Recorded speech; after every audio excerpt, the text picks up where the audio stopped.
নমস্কার, সকলকে স্বাগত। আজকে আমাদের আলোচনার বিষয় রাহুদেবের ধনিষ্ঠা নক্ষত্রে গোচর। 2রা আগস্ট রাহু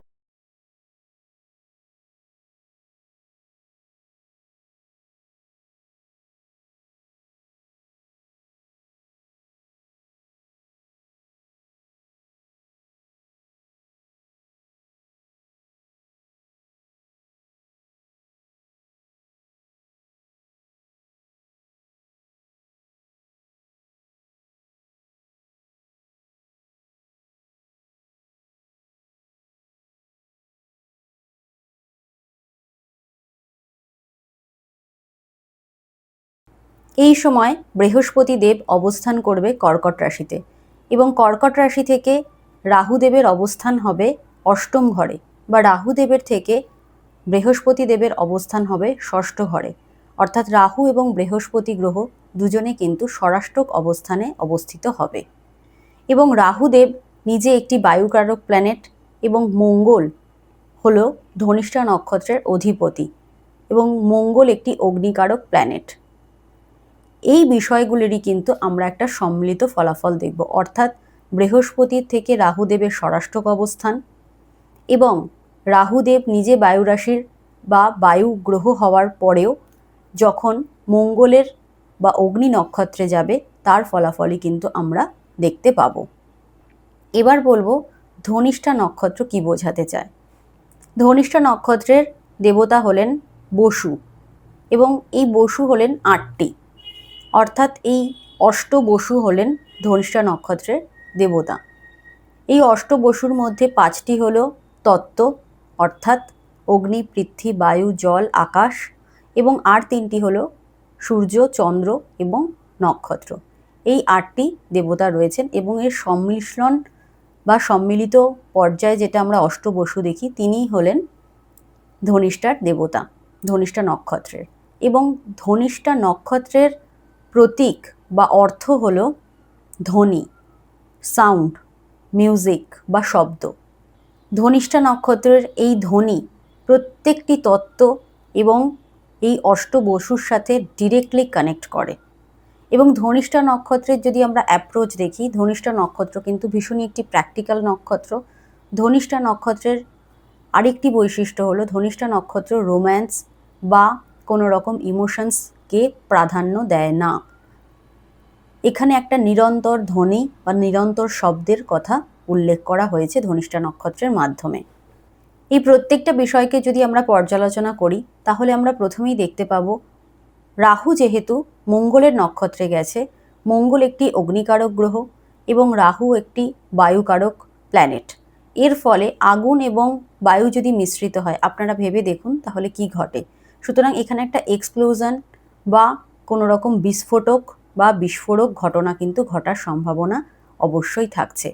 এবং যতবার রাহুদেব এই ধনিষ্ঠা নক্ষত্রে গোচর করেছেন ততবার কিন্তু একটা প্যাটার্ন আমরা ফলো করতে পেরেছি।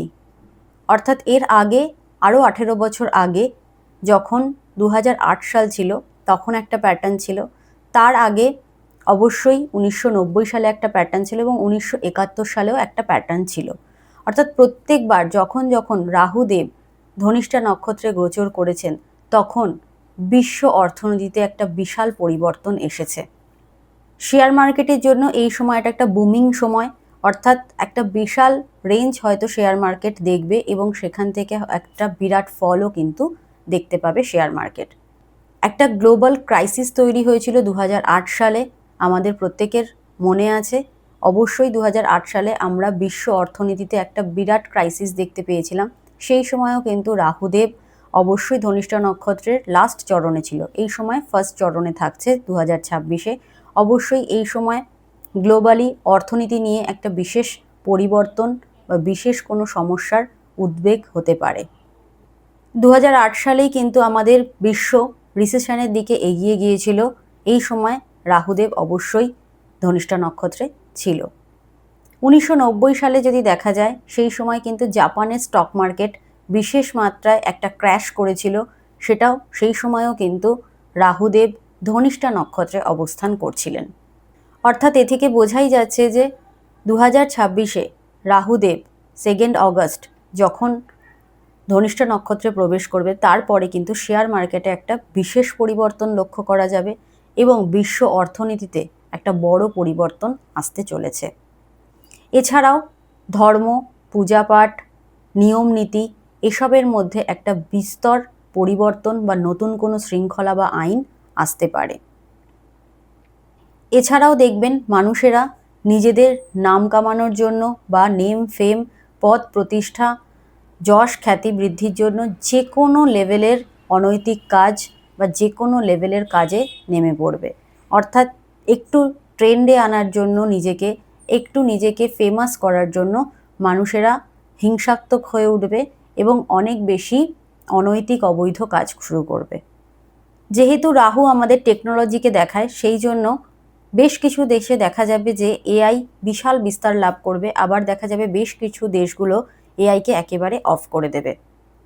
যারা বহুদিন থেকে অনৈতিকতা, মিথ্যাচার, ভণ্ডামি করে আসছেন, এই সময় তাদের কিন্তু মুখোশ খুলে যাবে।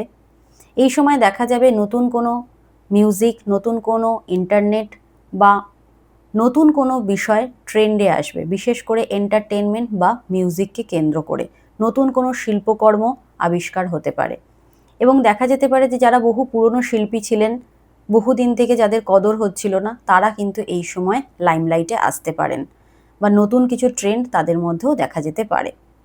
1970 এবং 71 সালে যখন অয়েল নিয়ে ক্রাইসিস দেখা দিয়েছিল বিশ্বে, সেই সময়ও রাহু কিন্তু এই ধনিষ্ঠা নক্ষত্রেই ছিল।